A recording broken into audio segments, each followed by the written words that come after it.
Good afternoon. It's Friday the 28th of April 2023, just after 1 o'clock. Welcome to UK Column News. I'm your host, Mike Robinson. Joining me in the studio, Patrick Henningsen. Welcome to the programme, Patrick. Great to be with you, Mike. And we have Vanessa Beeley joining us from Damascus as usual via video link. We're going to get started here with Andrew Bridgen. Now, this happened after Wednesday's news programme. I'm sure most people have heard about it by now, but it needs to be discussed. So he tweeted this out on Wednesday. My expulsion from the Conservative Party under false pretenses only confirms the toxic culture which plagues our political system. Above all else, this is an issue of freedom of speech. No elected member of Parliament should ever be penalised for speaking on behalf of those who have no voice. The party has been sure to make an example of me. Well, of course, making an example of people, Patrick, isn't limited to the Conservative Party at all. We'll talk about that in a second. But let's just have a look at a minute or so of Andrew Bridgen speaking to GB News on Wednesday. Do you regret saying it now in the cold light of day, given that you've been expelled? It's deeply upsetting to be expelled from a party I've served for several decades and campaigned hard for, but I barely recognise the Conservative Party at the moment. We seem to have moved away from being a party that legislates for the people to a party that legislates against the people. Surely I've got the right to free speech to express the genuine and legitimate concerns of my constituents about the safety and efficacy of experimental vaccines which were never tested properly. We know there's considerable vaccine harms. They're starting to emerge now. And Patrick, before I spoke out in December, and what urged me to do so was when the government were looking at approving the experimental vaccines for children down to the age of 6 months, to babies. As a result of those speeches I gave in Parliament, the government position has moved in a few months from wanting to vaccinate babies of 6 months. That never happened. Then they moved the position to only over 50s and the immunocompromised in January, for February the 12th. I gave another speech on the 17th of March pointing out how the boosters were the lack of efficacy and the cost of them and the dangers of them. And then it's moved to over 75s, a completely different position that the government were adopting. And I put it to you, there was no one else speaking out. And if that's cost me my political career, then so be it, quite honestly, Patrick, because if I've saved the life or one child from being injured, that's worth it, isn't it? So that was Andrew Bridgen's position on Wednesday. His wife, Navina Bridgen, tweeted this out. So no corrupt and sleazy Conservative has been expelled despite being embroiled in countless scandals and money grabs, but they've managed to kick out my husband, MP Andrew Bridgen, for simply doing his job and speaking up for the people who elected him.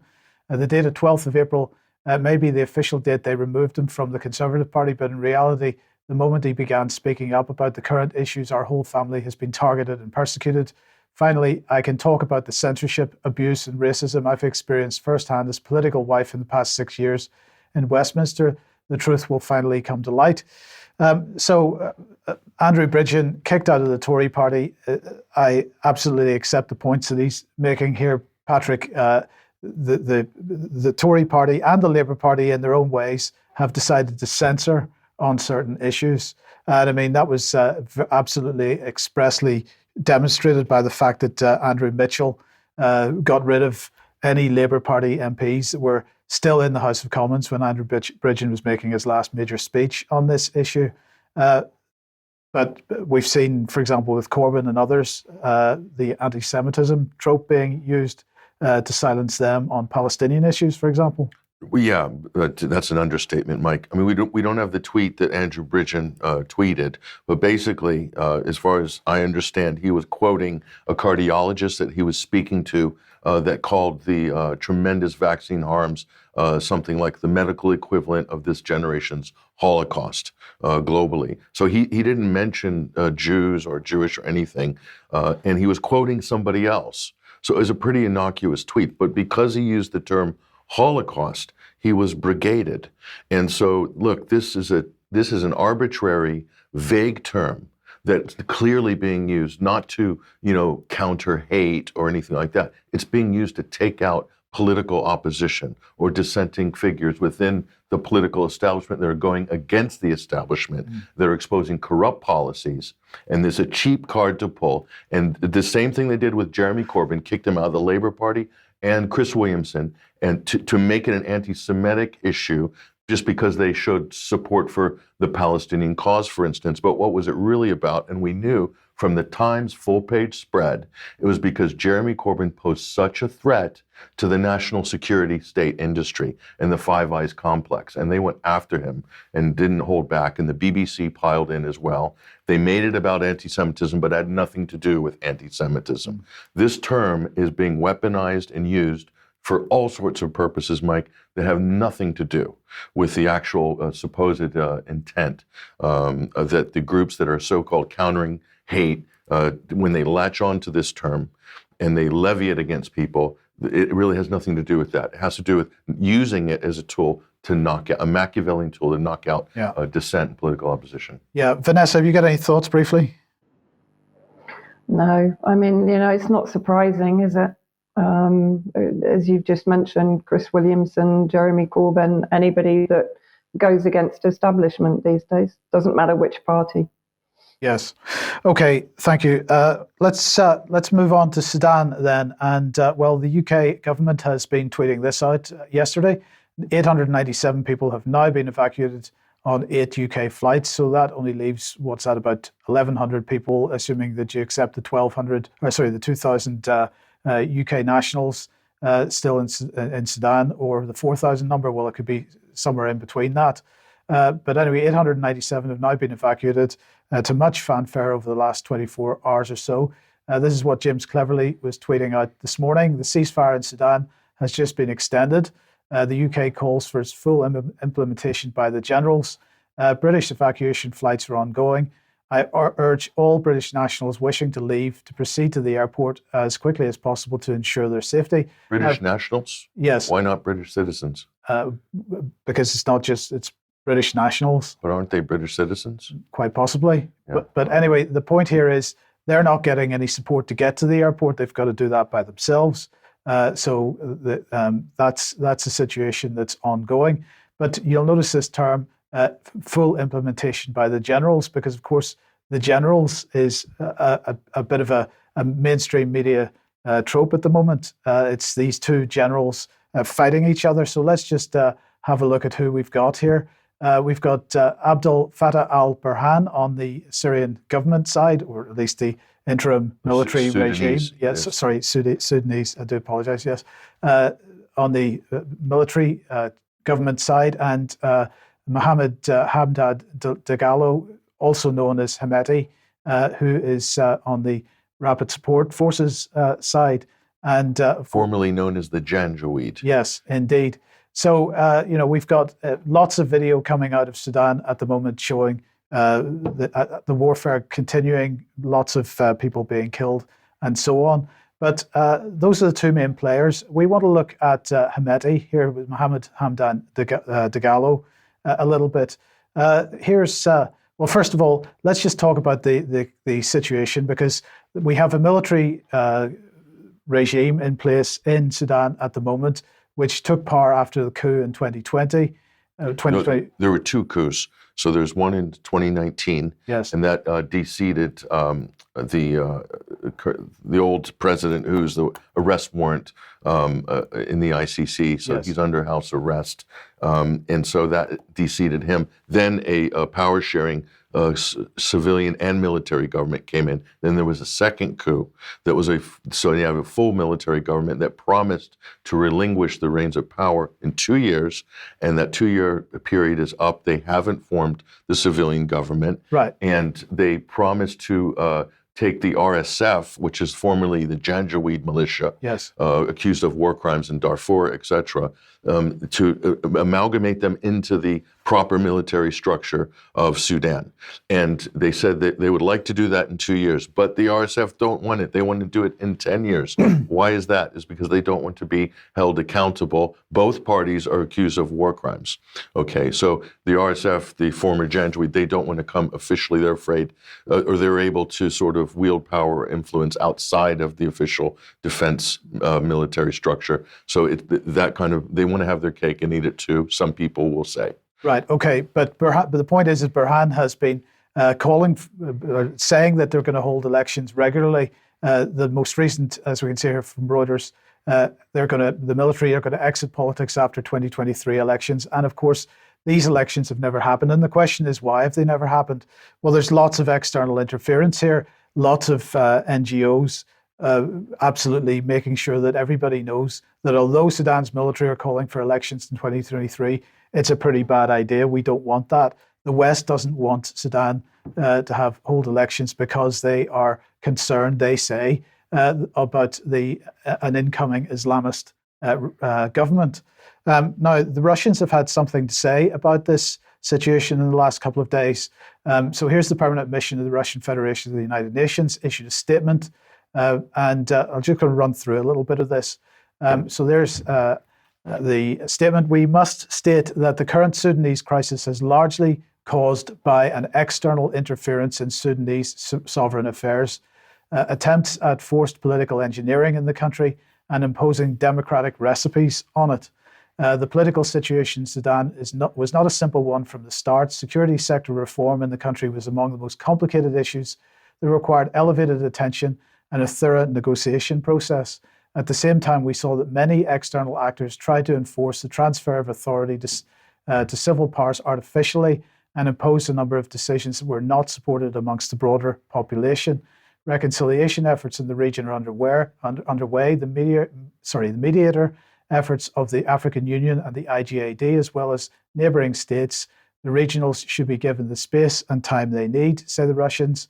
It is pivotal that the Libyan scenario must not repeat. I remind that with Libya, African efforts were arrogantly kicked aside, and the forceful Western intervention that followed caused a true disaster and destabilized half the continent.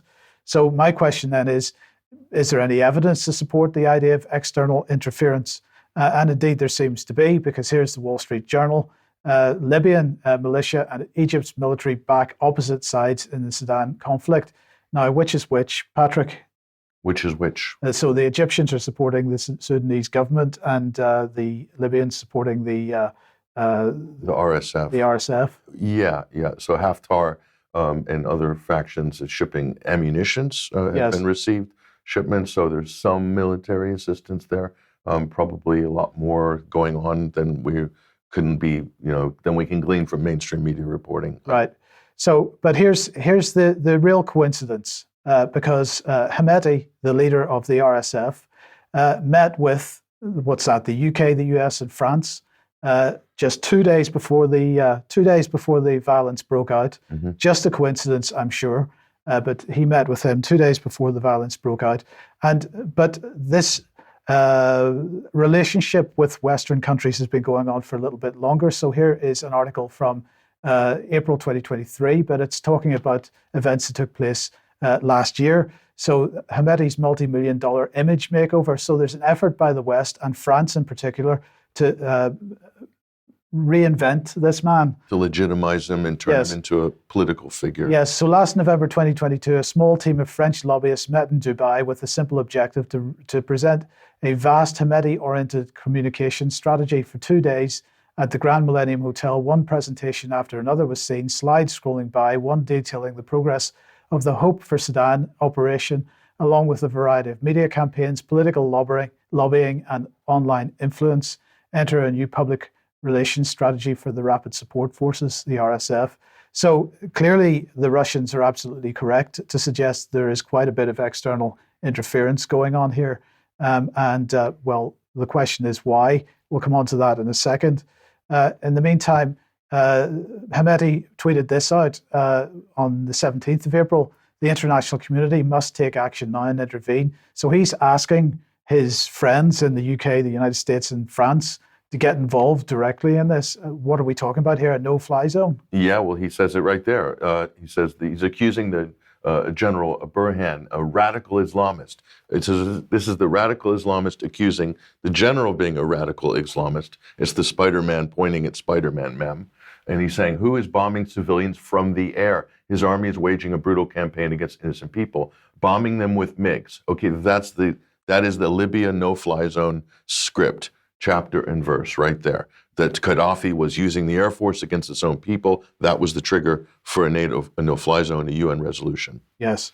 So again, why is the West so interested in this? Well, of course, it's because of Russia and China influence in the area and the region as a whole. But I just want to remind everybody about this article from Arab News that we mentioned last week. Sudan military finishes review of Russian Red Sea base deal. So this is the Russian Navy wanting to use Sudan port itself as a base for the Russian Navy. But I wanted to highlight a couple of points from this. The deal was awaiting the formation of a civilian government and a legislative body to be ratified. And Sergei Lavrov reinforced that by saying that the ratification has to take place by this yet to be formed legislative body.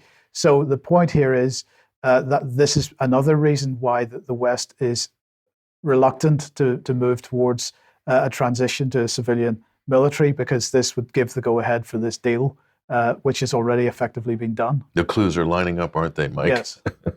Right, and just before we leave Africa, I just wanted to mention this because Matt Gaetz in the United States, obviously, calling for the urgent removal of U.S. troops from Somalia. So just don't want to make any further point than that, other than just to remind everybody that U.S., UK, EU, all active in the Sahel region of Africa. This is a key strategic area, and when we see the likes of what's going on in Sudan kick off, well, maybe we want to be look a little deeper than just accepting the mainstream media narrative of two opposing generals having at it. It's not quite as simple as that. And look at who's tweeted this. Simon Atiba. Everybody, if you're on Twitter, you want to follow Simon Atiba. He's the White House correspondent for Today News Africa. He's one of the best. He's kind of emerged as a really great geopolitical voice as well. So definitely follow him on Twitter. Vanessa. Yeah, I mean, it's interesting because actually, I don't know if you remember, but I mentioned at least 2 months ago that the front was going to switch to Africa, of NATO versus Russia and China. And probably the meeting between Russia and China kind of triggered, I would say, what's happening in Sudan. And of course, the influx of multinational refugees into Egypt is also potentially the start of the re-destabilization of Egypt. And interesting that it's called Hope for Sudan Operation. What does that remind you of? The Avaz Smuggle Hope fundraising campaign at the beginning of the regime change war against Syria. They're not very original, are they? No, they keep running the same playbook. Yeah, and the Janjaweed are now the moderate rebels, and who are the rightful assumers of power in Sudan, apparently. They'll start wearing white helmets soon. Incredible makeover, incredible image makeover. Yes. Okay, let's move on to Nord Stream then. Well, this is it. This is the big question here. There's President Joe Biden, who, well, he told us they were going to deal with the Nord Stream pipeline a year ago, and they certainly did, apparently. Well, they deny that they did, but all the evidence seems, Mike, to point at U.S. involvement. And so I want to point everybody to, and by the way, you see the Norwegian flag there as well. And we'll talk about that in a second. So look at this article here. This is a report up at 21stcenturywire.com. It's called The Secret Team, the Nord Stream Pipeline Sabotage Revisited. This is by French journalist Freddie Ponton. Mission details of the Nord Stream sabotage. This is an extensive report. There's a lot of military details in here as well.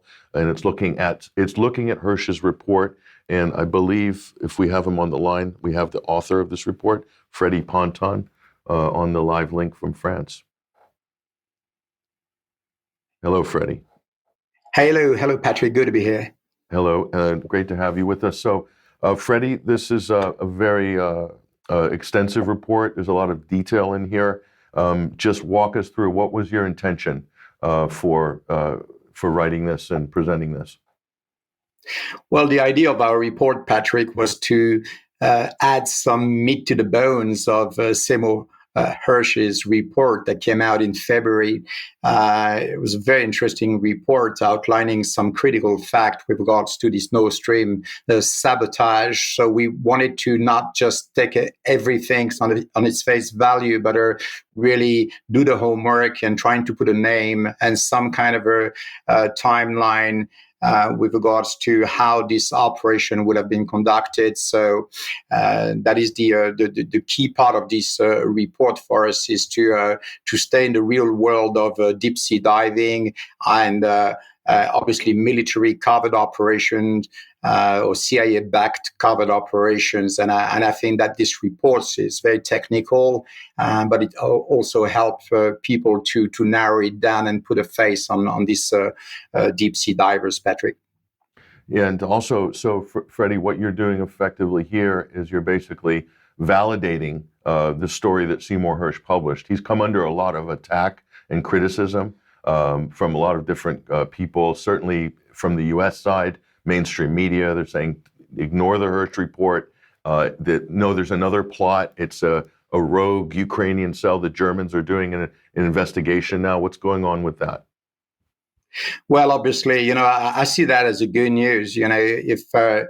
If the report and Seymour Hersh's report was not so damning for the U.S. administration, I think that they will just have kept silence. So it's good news to see a legacy media coming after Seymour Hersh, which obviously has got the credential and the credibility behind him.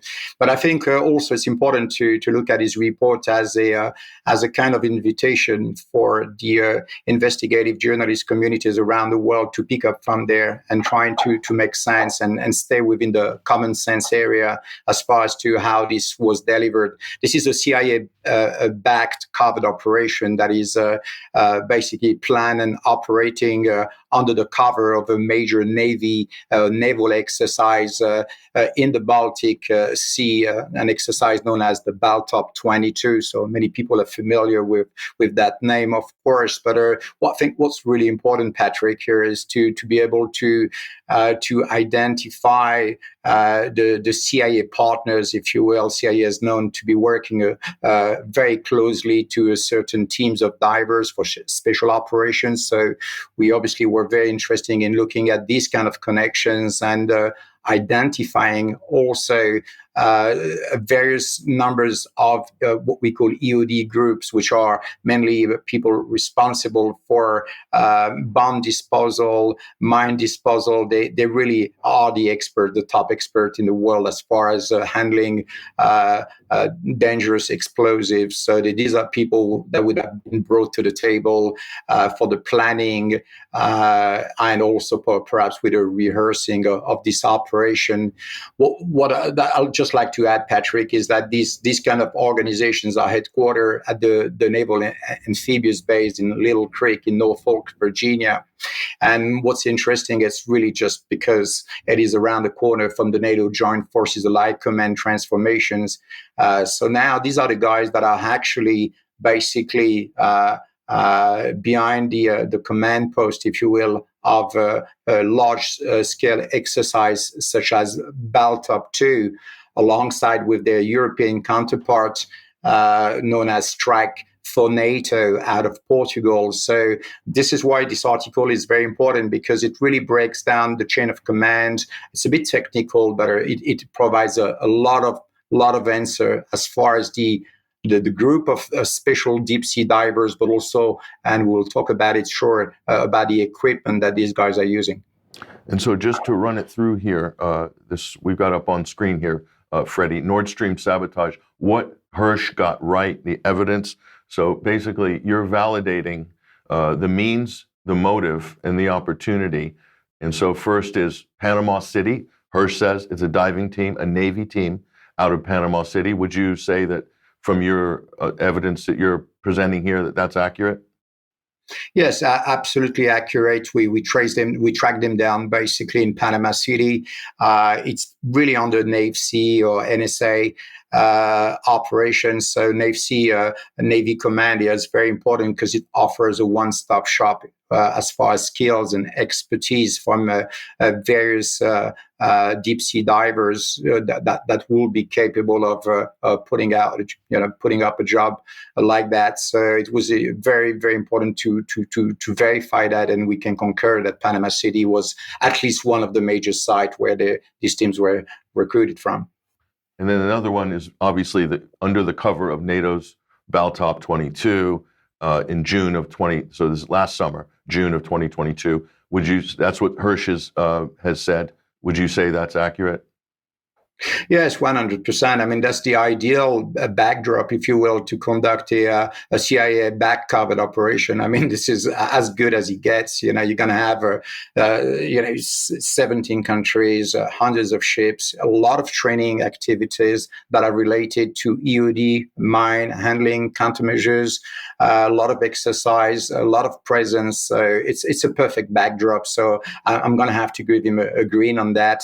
And obviously, the investigation is going to move alongside that line as well, and provides a lot of information, showing a lot of activities in the field of underwater vehicles and bomb disposal, mine countermeasures exercises, so on. So this is really absolutely he's right on the money, I would say. And then he's saying that there was a P-8 aircraft that dropped a sonar buoy in September that sent the signal to detonate the C4 explosives on the Nord Stream pipeline. Do you think this is plausible? Well, it's not then more than possible. It's absolutely accurate because the open source data for that kind of information is available to the public. So anybody can go and look at it, and they'll see the P-8 Poseidon Boeing aircraft coming out of the United States and refueling above the NATO Air Force commands in Germany. And then after separating from the refueling plane, they go and head straight for the off the shore of the Bornholm Island off the Danish coast. So we know they're losing a lot of altitude. The data shows clearly they're losing a lot of altitude suddenly. So they're dropping something, and then they head straight back to the United States without stopping by the UK, which is a normal stop for them to come into Europe, especially to the Baltics area. So again, a lot of good questions have been basically asked with regards to the motivation of choosing refueling positions in Germany instead of doing this simply in the United Kingdom. So, but he's absolutely right. The data shows that. And just quickly, we've got Norway involved in the sabotage mission. You've shown evidence for this, correct? Well, I mean, really, the first part, because it's a two-part article, as you know, Patrick. So what we're looking here is at really laying the bricks, the foundation to support basically to provide the evidence that supports what Seymour Hersh is saying. So if he's incorrect, we will say it. But until now, we can say with great confidence that US, Norway, even perhaps the UK, and maybe another NATO member states would be involved in that operation. So it's part two will provide a lot of more information about the involvement of other NATO members. That's all I can say at this stage. And then lastly, to do with the motive, you're positing here that the U.S. and Norway have cornered the market, the gas market for Northern Europe as a result of the Nord Stream pipeline explosion.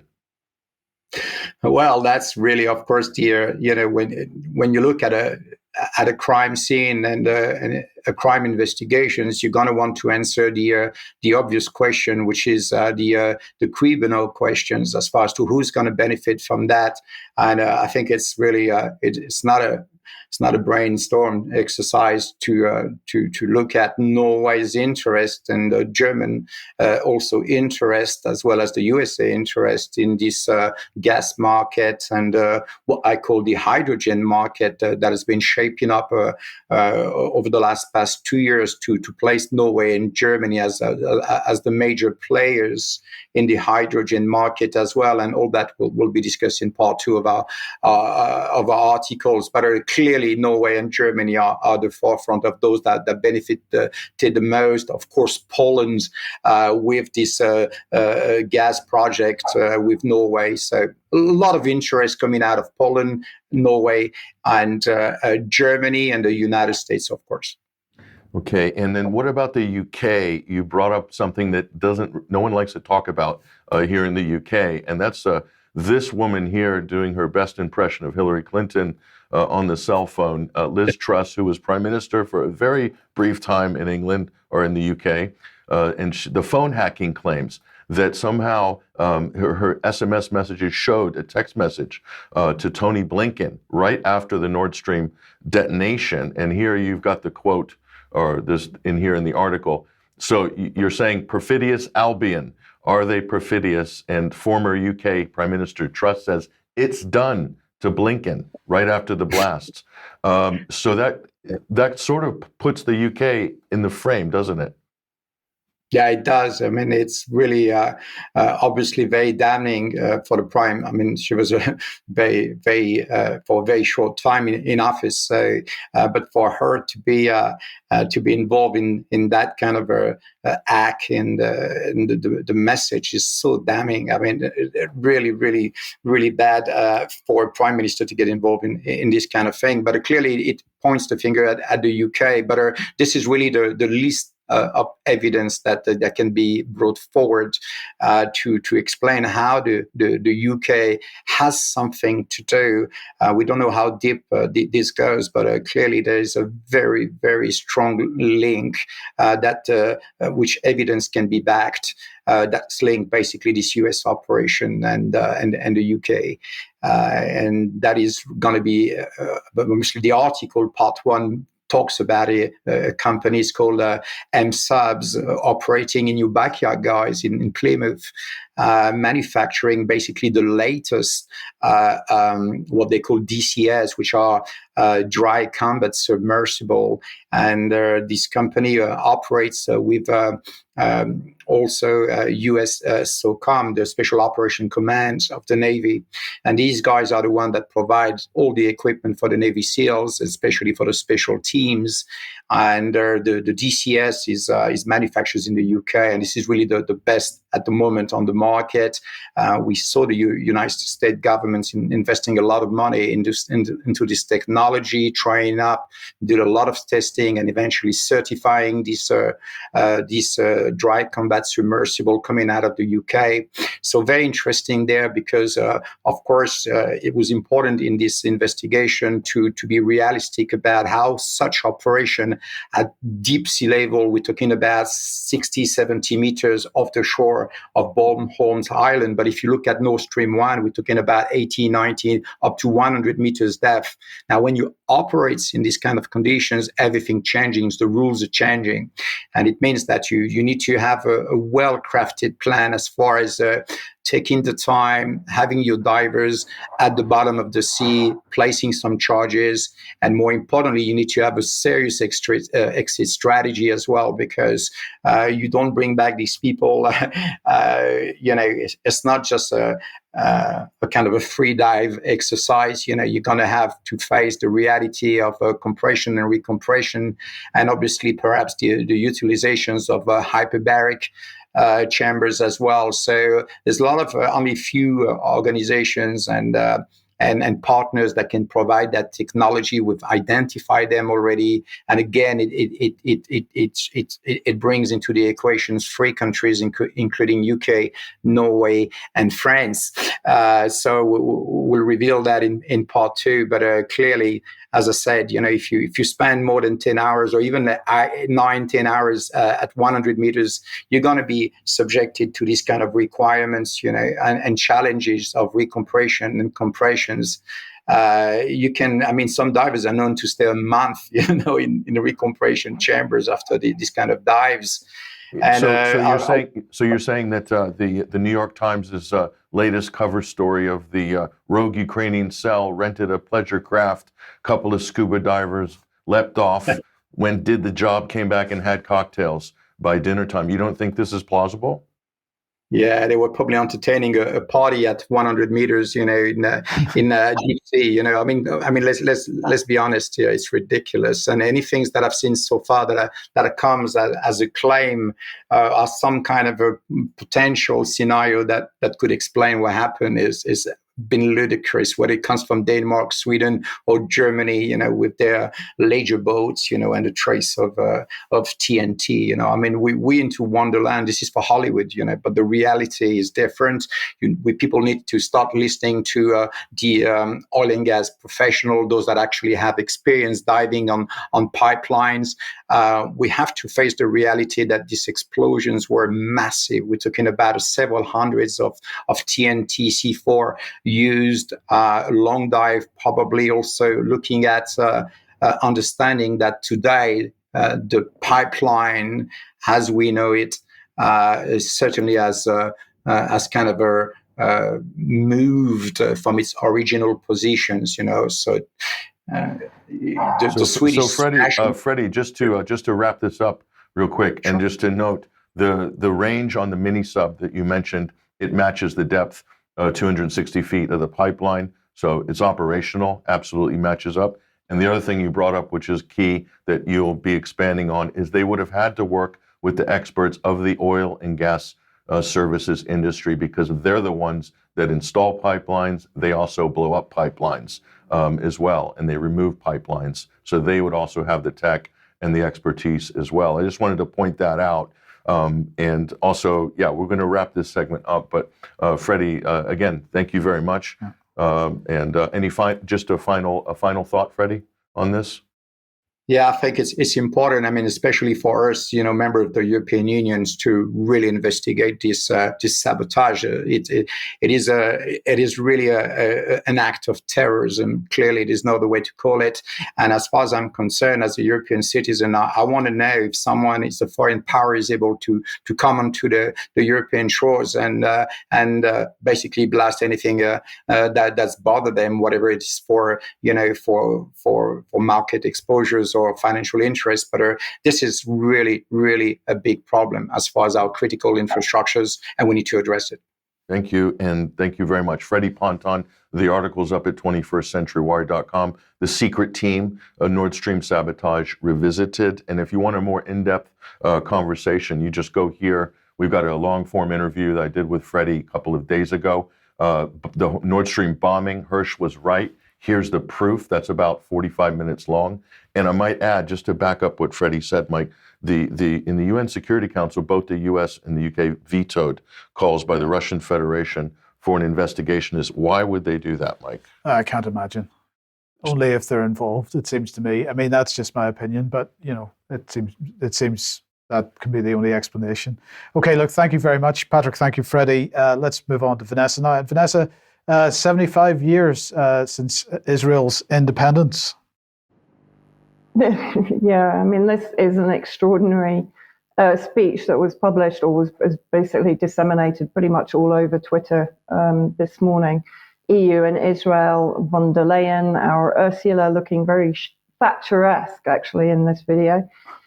Today, we celebrate 75 years of Israel's independence, built, of course, on the Nakba in 1948, the genocide of the Palestinians, and friendship with Europe. Let's have a look at the video, because it oozes support for Israel, and you'll see why I use that word. Dear President Herzog, dear friends, 75 years ago, a dream was realized with Israel's Independence Day. After the greatest tragedy in human history, the Jewish people could finally build a home in the Promised Land. Today, we celebrate 75 years of vibrant democracy in the heart of the Middle East. 75 years of dynamism, ingenuity, and groundbreaking innovations. You have literally made the desert bloom, as I could see during my visit to the Negev last year.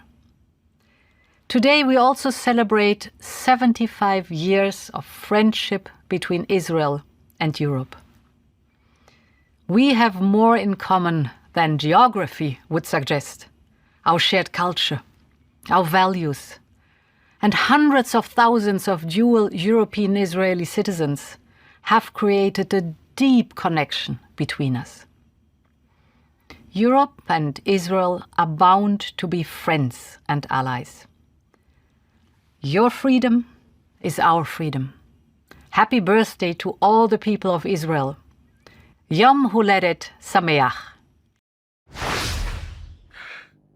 Just to confirm, everybody, that was an AI version of Ursula von der Leyen. She couldn't actually make it, so they have that service available in Brussels for everybody now. Yes, it is incredible. Yeah. That was an incredible speech.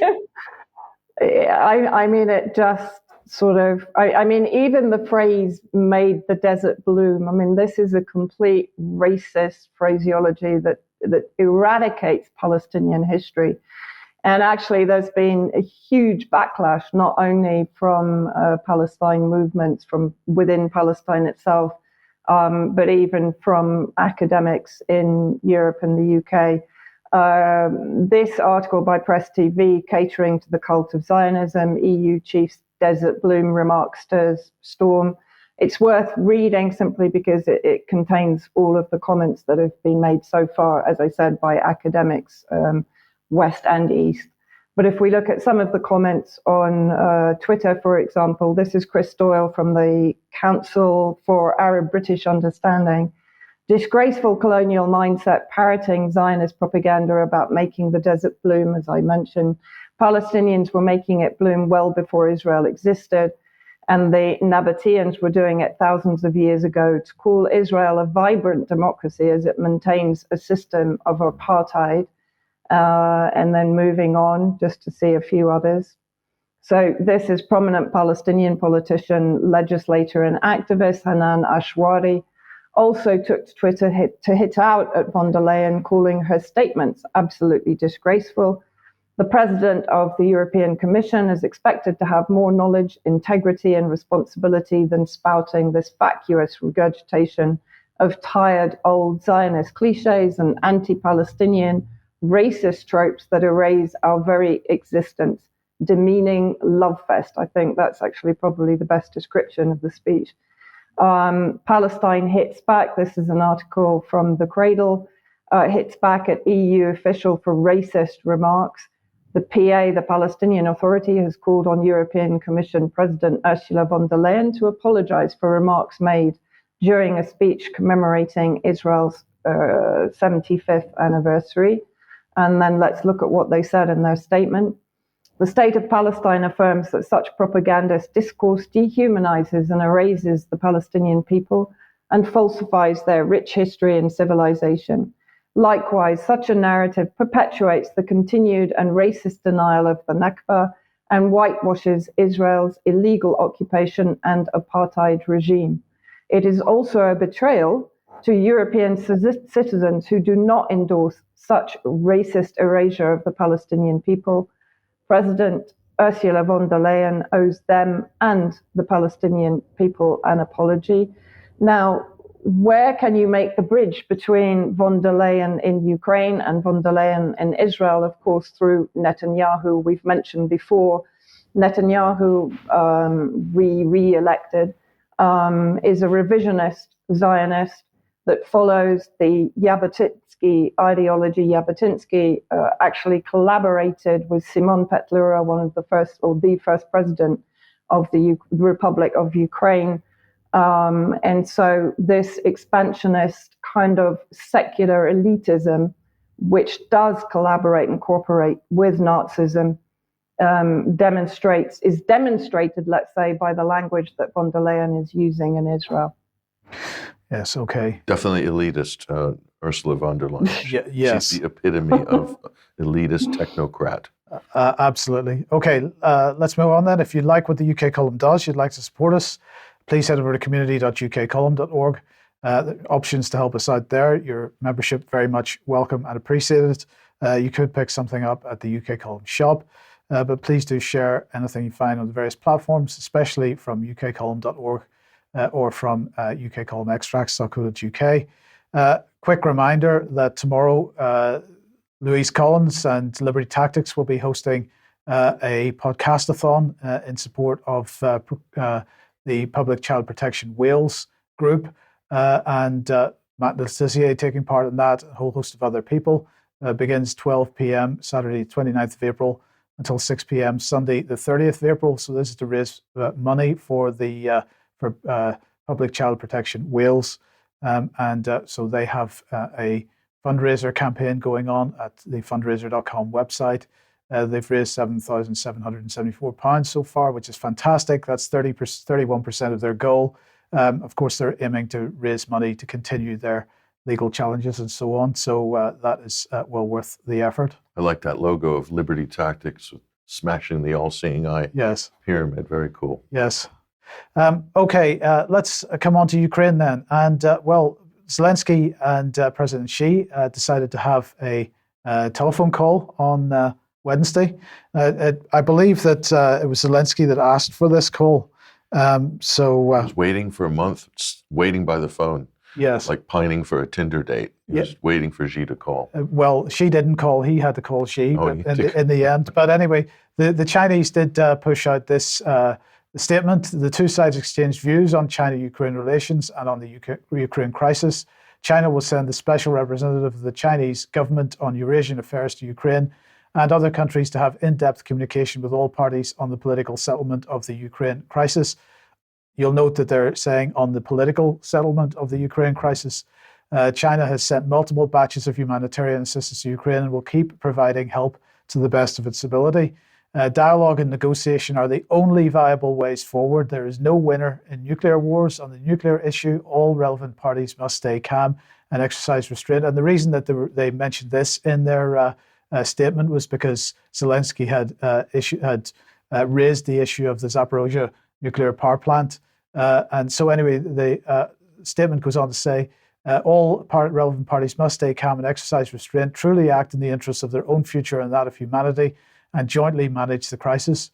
With rational thinking and voices now on the rise, it's important to seize the opportunity to build up favourable conditions for the political settlement of the crisis.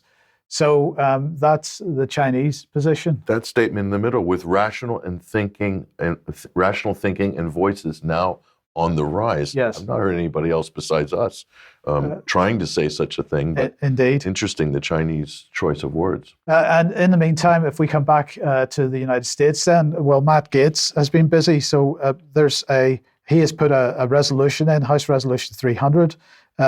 So this has been introduced by Representative Matt Gaetz into Congress. It calls for the President and Secretary of Defense to transmit to Congress all documents indicating any plans for current or future military assistance to Ukraine. It's calling for an audit on the money that's already gone. And the bill is also including a provision requiring the Pentagon to describe to Congress documents related to U.S. Special Forces deployed on the ground in Ukraine.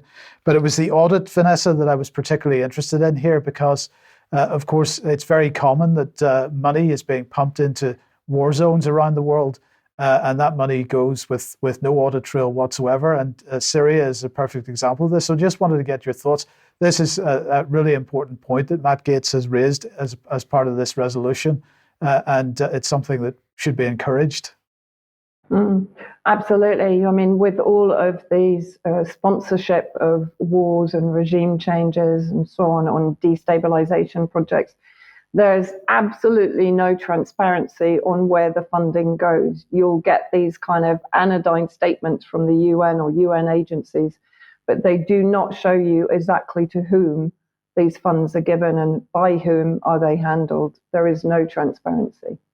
Yes. Okay. Now, Vanessa, let's move on to Turkey and Syria. Talks resume. Yeah. I mean, this was the 25th of April. There was the meeting between the defense ministers of Syria, Turkey, Russia, and Iran in Moscow. If we move on, how Turkey is selling this meeting. So Syrian and Turkish presidents could meet in May, according to the Turkish foreign minister. This is a little bit far-fetched, and it's a lot of PR being done by Erdogan's administration. So Al Watan media in Syria, which is pretty reliable and actually sort of picking up on what was said, A Syrian source denies the statements of the Turkish Ministry of Defense, which talks about concrete steps related to normalizing relations between Turkey and Syria. This is important because this has definitely not been agreed, according to officials here in Syria. The meeting between the defense ministers of Syria, Turkey, Russia, and Iran only discussed the mechanism for the withdrawal of Turkish forces from Syrian territory. The meeting did not address any normalization steps between the two countries. The source added that normalization or natural relations between Turkey and Syria means the withdrawal of the Turkish forces, and there are no normal relations without the withdrawal. Of course, this has always been the red line of President Assad. And the source continued, the withdrawal is the first issue that must be resolved in the talks on the normalization process. So that's a pretty strong message. Then suddenly we had rumors that President Erdogan was suffering with a kind of myocarditis. This was rapidly squashed by sort of his party-aligned media and the spokesperson for the Republic, which if you move on, that's on Twitter. We categorically reject such baseless claims regarding President Erdogan's health. The president will attend tomorrow's nuclear power plant opening via video conference. So that kind of slightly confirms that he does have health issues, and he's had health issues for some time. No amount of disinformation can dispute the fact that the Turkish people stand with their leader, et cetera, et cetera. So there we had a little bit of a hiccup from Erdogan, and of course the elections are looming. But let's see to what extent Turkey is actually committing to this normalization process, which, as Syria has stated, can't happen without the withdrawal of Turkish troops. And by Turkish troops, we're also talking about the so-called Syrian National Army, which consists of extremist groups such as Jaish al-Islam, who were previously occupying areas of Syria, including east of Damascus, in eastern Ghouta, and former ISIS commanders. So here we have a fairly recent report. It's based on evidence that Human Rights Watch has put forward, and of course Human Rights Watch are not always or rarely the most reliable on any information regarding Syria, and have a pretty secure revolving door with the CIA. But however, the evidence of this has been there since the beginning of the conflict in 2011.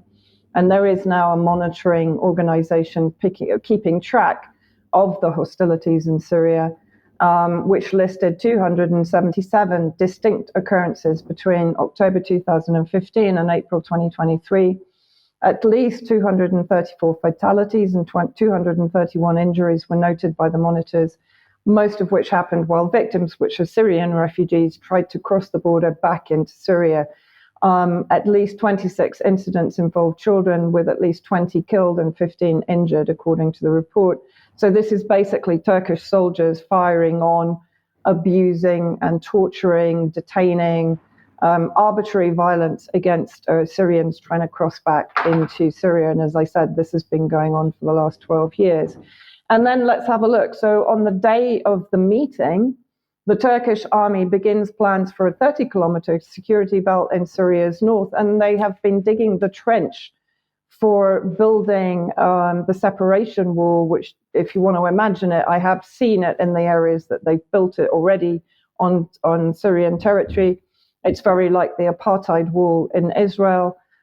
So they've basically been digging the trench for this wall in the Ras Al Ain countryside, which Ras Al Ain itself is still under siege by the Syrian National Army, which is the proxy of Turkey and Erdogan occupying and annexing now Syrian territory.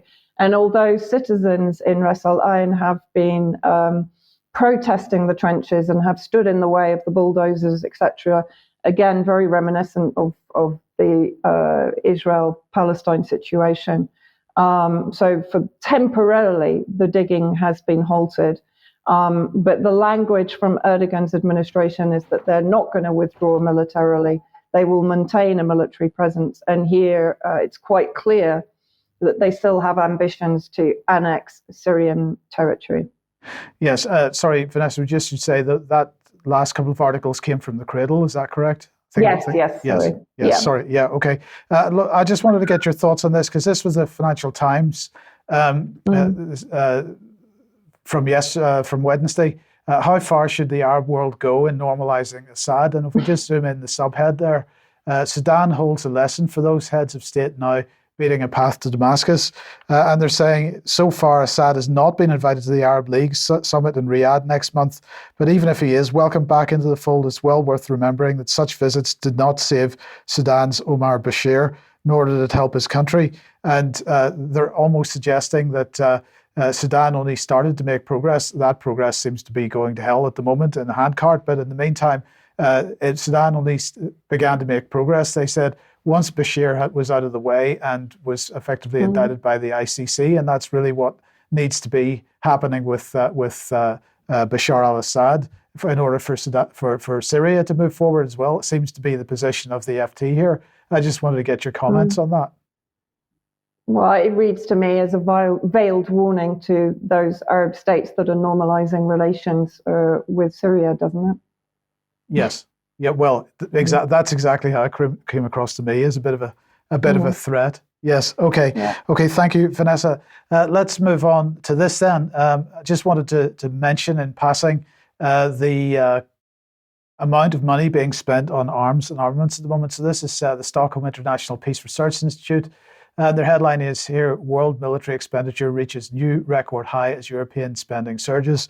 So they're talking about the European Union countries spending much more on defense, using language like Cold War levels of spending and so on. But it was the United States that I thought we would just mention, particularly in context of potential conflict with China. So the United States remains by far the world's biggest military spender. U.S. military spending reached $877 billion in 2022, which is 39% of total global military spending, and 3 times more than the amount spent by China. That's impressive. But it's impressive that none of it works either, the F-35, for example. But according to most U.S. politicians, we need to spend more. We need to modernize our military, and we don't want to be weak in the face of Xi Jinping. Yes. Right. But no, where's the European expenditures coming from? Backfilling with new gear all the stuff that they sent to Ukraine for metal recycling. Yes. So, i.e., on the field yes. in Ukraine. So, yeah, it's great for business, this war. Great for business, absolutely. Okay, let's move on to censorship and online safety and so on. And what do we have here, Patrick? US, UK, and EU governments all heading in the same direction.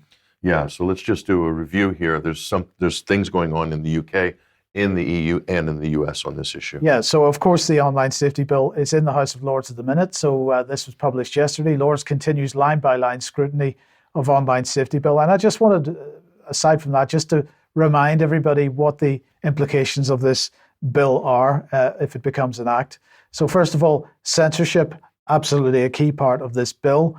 Second of all, Ofcom becomes the chief censor and the chief spy because the ban on end-to-end encryption equals mass surveillance, bulk data collection, and Ofcom will be the bulk data collector. And if you remember, many people discussing that Ofcom effectively becomes or gets more access to our own as citizens, members' data than even the intelligence services have had access to up until now.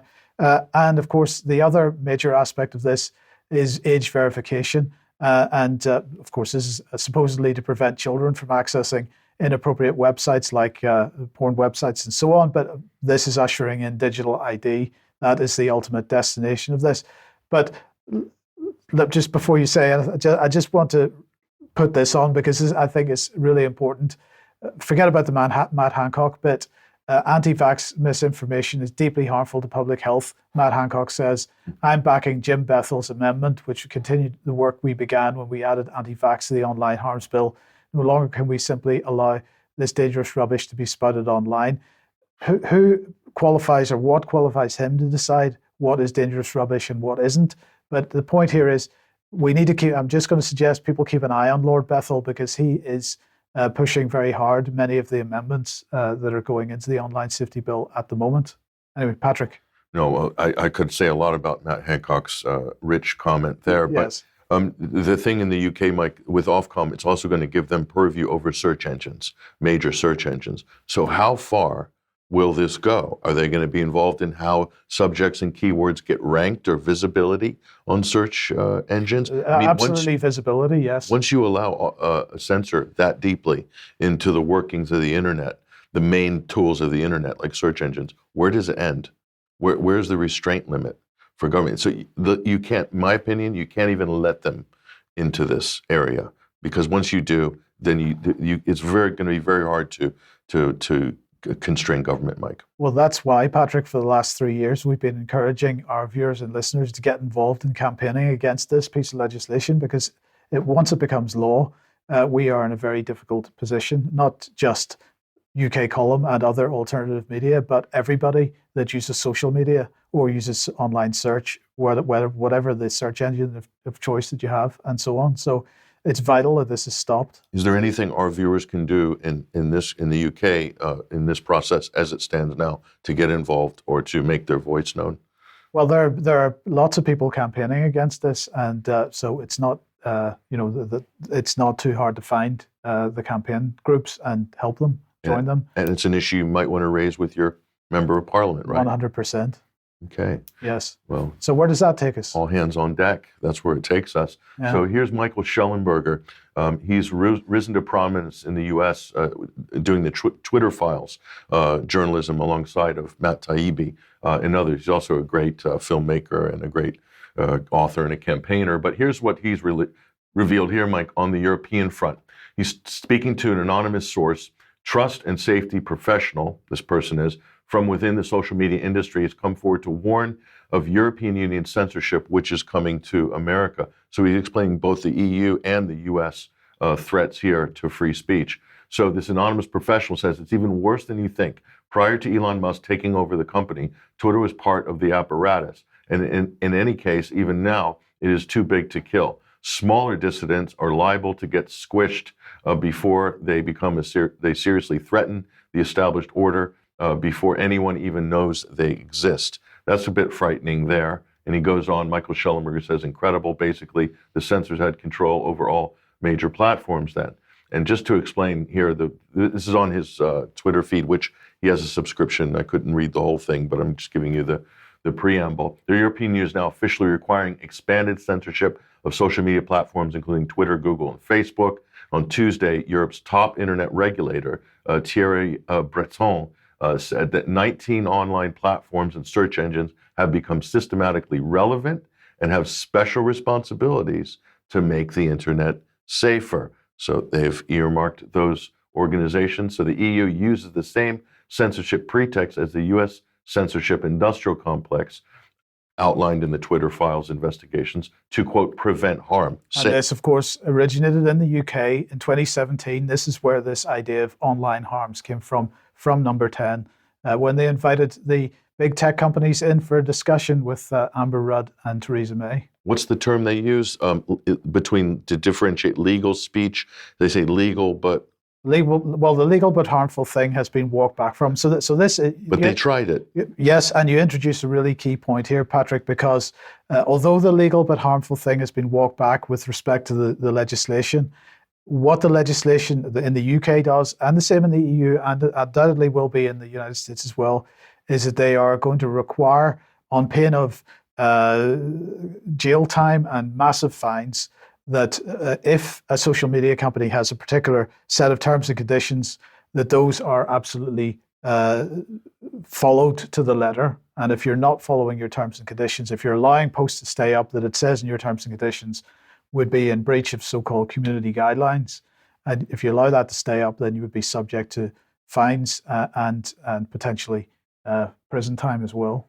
Maybe not. Best not to publish any community guidelines, right? Well, this is the problem. But basically, the governments tried to push the draconian fascistic approach, didn't fly. People pushed back too hard against it, and so they're pushing the responsibility back onto the tech companies. And then they'll try to, well, we'll show you what they're going to do. So, and we'll go here. Okay, yes, the EU is using the same censorship pretext as the U.S. censorship industrial complex to prevent harm. The companies will have to do more. they say, to tackle disinformation, give more protection and choice to users, and ensure stronger protection for children, or risk fines of as much as 6% of their global turnover, says Reuters. So they're going to threaten them to fine them out of business. And remember, that's not profit, that's turnover. So that could wipe out a company's profits entirely.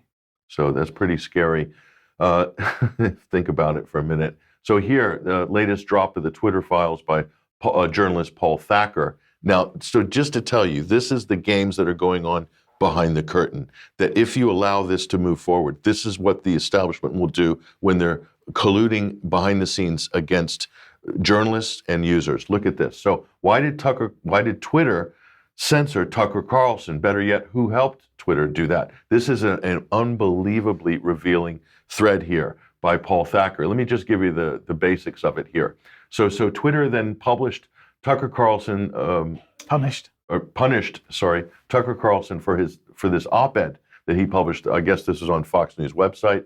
So Tucker actually cited the World Health Organization's own website, which stated that the WHO was not recommending children to get the COVID vax. So here's the headline that Tucker published. This was June of 2021. The COVID vaccine is dangerous for kids. Big tech doesn't want you to know that. Even posting WHO guidance could get you censored. So that's the claim. So Tucker was running with that angle, that even the WHO said it's not safe for kids. So this is what happened next. So behind the scenes, the collusion begins. Then he looked at the WHO's website, and basically they've done stealth editing. They've done some stealth editing. He found a stealth edit where they removed this passage from their page stating which stated they did not recommend kids to get vaccinated. And so then they colluded with the so-called fact checkers but I don't have another slide for that. Right. But they colluded with the so-called fact checkers and then attacked Tucker Carlson, said that he got it wrong, that he lied. And so then they went to try to, put pressure on Twitter to deal with his account, etc. So you see behind the scenes what's going on. Yes. So they're wiping things from the internet, doing Ministry of Truth, real-time edits, Wikipedia style, and then using those changes to then attack people for making claims online as being, quote, disinformation. Yeah. So Tucker Carlson been fired from Fox. I don't know if you had covered that. We have not covered it, but...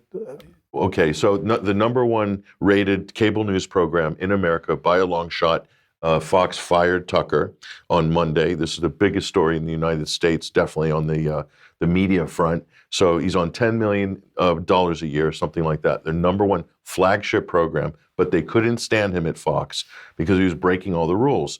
So they finally found an excuse, or a set of excuses to get rid of him. Everyone's doing victory laps about deplatforming Tucker, including Alexandria Ocasio-Cortez and other sort of brigading people that went for all the sponsors at Fox, Audi, the car manufacturers, everybody, to get them to drop their accounts because of Tucker Carlson. They're claiming that he was killing people because of his COVID misinformation. Which is the same narrative that Matt Hancock was tweeting out. This is dangerous, it's killing people, we've got to stop it. Yeah, the vaccine misinformation and also dangerous conspiracy theories.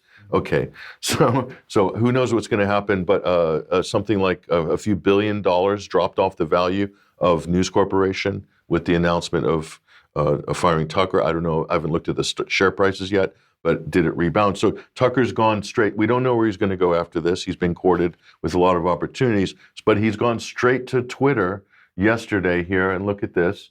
He's put up this message. Look at the numbers. Take a closer look here. This was yesterday. It was 8 million views, or 24. Yeah, so it was 24.3 million views of the tweet and 8 million views of the actual video clip. So already, just posting that on Twitter, he's getting incredible traction. Yes. So that's where things are headed for U.S. media. Will he go to Rumble? A lot of people think that he might go to Rumble, or he's being chased by even CNN's board. I heard is considering making an offer to Carlson. Believe it or not, everybody's after him. Well, so we'll see. I don't see. Yes, okay. We'll watch. We'll watch and see. Right. Okay. Let's just mention this. Well, the BBC were breaking this this morning. BBC Chairman Richard Sharp resigns. after report finds he breached appointment rules by not fully disclosing role in loan given to former Prime Minister Boris Johnson. So here is his statement. We'll just have a look at a couple of his comments here. I'd like to thank Adam Heppenstall and his team for the diligence and professionalism they've shown in compiling today's report. Mr. Heppenstall's view is that while I did breach the government's code for public appointments, he states very clearly that a breach does not necessarily invalidate an appointment. Okay. I feel that this matter may well be a distraction from the corporation, that's BBC's good work, were I to remain in post until the end of my term. I've therefore this morning resigned as BBC Chair and Secretary of State to the board.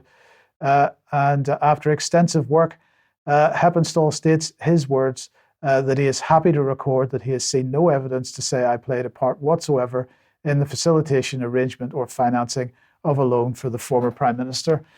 So he's doubling down on this position that really there was nothing to see here. He didn't help Boris Johnson get his £800,000 loan or whatever amount it was, can't remember. Do they do that to each other? These guys loan each other 800 grand?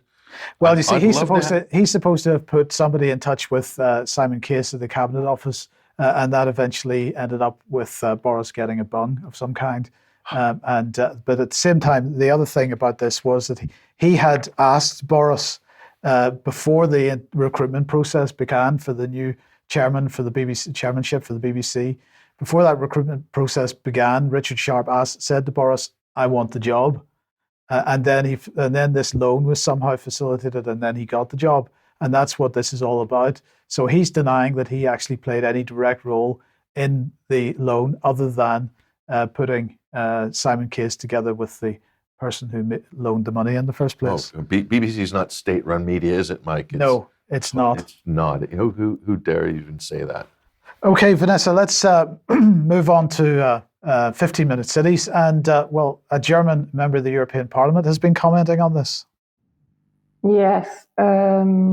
Sorry, her name's just escaped me. Can you put Christine Anderson. That's it. Christine Anderson. This again was a video that was circulating on social media this morning, and I have to say, it's probably one of the best summaries of what 15-minute cities actually mean.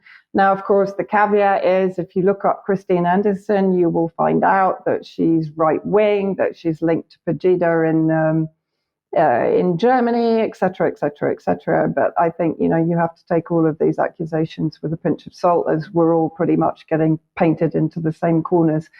So she says here, make no mistake, it's not about your convenience and it's not about saving the planet. It will be a complete impoverishment and enslavement of all the people. If you want to listen to her complete or full digital age recording, it's at the Epoch Times. Again, the caveat, Epoch Times is Falun Gong, which is a US State Department religious movement that is being weaponized against China, very similar to the Uyghurs in Xinjiang. I just want to make that point clear, that I don't endorse the Epoch Times particularly. But let's have a listen to what she says about 15-minute cities. Green certificate, the COVID pass, that was a test balloon to get people to having to produce some kind of a QR code, just getting people used to that. Now what they're slamming us with is these 15-minute cities. Make no mistake, it's not about your convenience. It's not that they want you to be able to, have all of these places that you need to get to very close. And it's not about saving the planet either, by the way. The 15-minute cities, they will have to have those before they can lock you down. And that's what we're talking about here. So in Great Britain, some county already passed legislation. They will be able to impose a climate lockdown. That's the next step. That's what we're talking about. So in order to do that, they will have to have these 15-minute cities. The next step then, of course, will be you are only allowed to leave your immediate area for, let's say, 2 or 3 times a year. So, but there's other people that may have more money, and they can actually buy your passings off of you. So guess what? The poor people will be left in these 15-minute neighborhoods, while the ones that are better off get to go wherever they want to go. So this is what we're talking about, you know. Look at Saudi Arabia, for instance. They're pulling up Neom City. They call it the Line. So this is like a structure in the middle of the desert, 200 kilometers long, 200 meters wide, 500 meters high, and it will house up to 9 million people. Oh, isn't that just brilliant? If I wanted to get total control of the people, that's exactly where and how I would house them. And then having them on a three meals a day prescription, well, guess what will happen if you do not do as you are told? They will probably cancel that. It's so easy. So that's what we're talking about. And when you really take all of this together, there is no other way for me to actually say this. It will be a complete impoverishment and enslavement of all the people. And I'm stating it so clearly because that's what it seems like and that's what it looks like to me. Well, Vanessa, she's clearly a far-right conspiracy theorist, but I want to. You're being facetious. Absolutely. To be clear. Absolutely, yes. Just to be clear, no, I want to just pick one thing that she said there, and that was this notion that you know people will only be allowed to leave certain areas at certain number of times per year, and that therefore that penalizes the poor. Well, I just want to say that although I haven't seen in the UK at least, I haven't seen that quite to that degree just yet. But if we look at Oxford, for example, and Oxford's proposals for this, when they set up when they install their cameras for their zones in Oxford, you will be allowed to travel through those zones a limited number of times per year. And if you want to travel through those zones, through those cameras, more often than that, you've got to pay a fee, right? So we're already, even at this embryonic stage, already seeing this type of thinking creeping into the plans for this. So, you know, I have no doubt whatsoever that video clip will be, if it's picked up by mainstream press, will be described as right-wing conspiracy. But in fact, she's hitting the nail on the head, as you said. Yeah, and I do actually recommend that people watch her entire talk. It's well worth it. She's very on the mark on almost everything that she talks about. Yeah. Okay. Thank you. Okay, Patrick, let's leave the program today with, drag. A little bit of culture. I thought we'd have a little cultural segment at the end. So I brought this one up from The Guardian, Newspaper of the Year. That's been on there for a few years. What year were they Newspaper of the Year? Or is it every year? Or do they give themselves that award? I don't know. Yeah, who knows? Who knows? Anyway, The Guardian, here they go. So this is an opinion, under opinion, drag. I love that. So this was from March. So drag shows bans are sweeping across the U.S. are a chilling attack on free speech. This is Suzanne Postel. I think she was with the Penn Institute. And so anyway, that's the sort of conversation. There's a backlash against the right-wing outrage of drag shows for children, drag queen story hour, etc. So there's been a big pushback. It's a big culture war issue. Ron DeSantis and various people are, you know, spearheading this effort, right? Right. So Hollywood is hitting back. Hollywood is hitting back. And here's one Hollywood A-list actor who's basically... A-list? I'm not sure, but okay. Used to be an A-list, I guess. Yes. But now he does mobile phone ads for E! But anyway, here he is, and basically he's saying, we need to stop this hysteria. Drag shows aren't that bad. They're not harmful. They're not bad for kids or anything like that. I don't think he specifically mentions kids, but I think that's what he's talking about. Yes. But here he is. Let's roll this. Drag is an art, and drag is a right. Drag is a centuries-old art form of creativity, expression, and self-exploration. It's an opportunity to educate through entertainment, and it's not dangerous. At 6 Degrees, we believe in amplifying the voices of those that are experiencing injustice. So join us in supporting the ACLU Drag Defense Fund by shopping our bonfire campaign. Right, so they're really all getting, so the ACLU's in there, Hollywood's in there, they've got a drag defense fund. Drag defense fund. So that's the latest degree of separation for Kevin Bacon, total separation from reality, morality, and common sense. So Congratulations. Another degree of separation for Kevin Bacon. Excellent. Okay. Well, look, we're going to leave it there for today. Thank you very much to Vanessa, to Patrick, and thank you to Freddie Ponton for joining us today. We'll be back in a couple of minutes for some extra. If you're a UK Column member, we hope to see you there. Otherwise, have a great weekend. We'll see you 1 p.m. as usual on Monday. Bye-bye.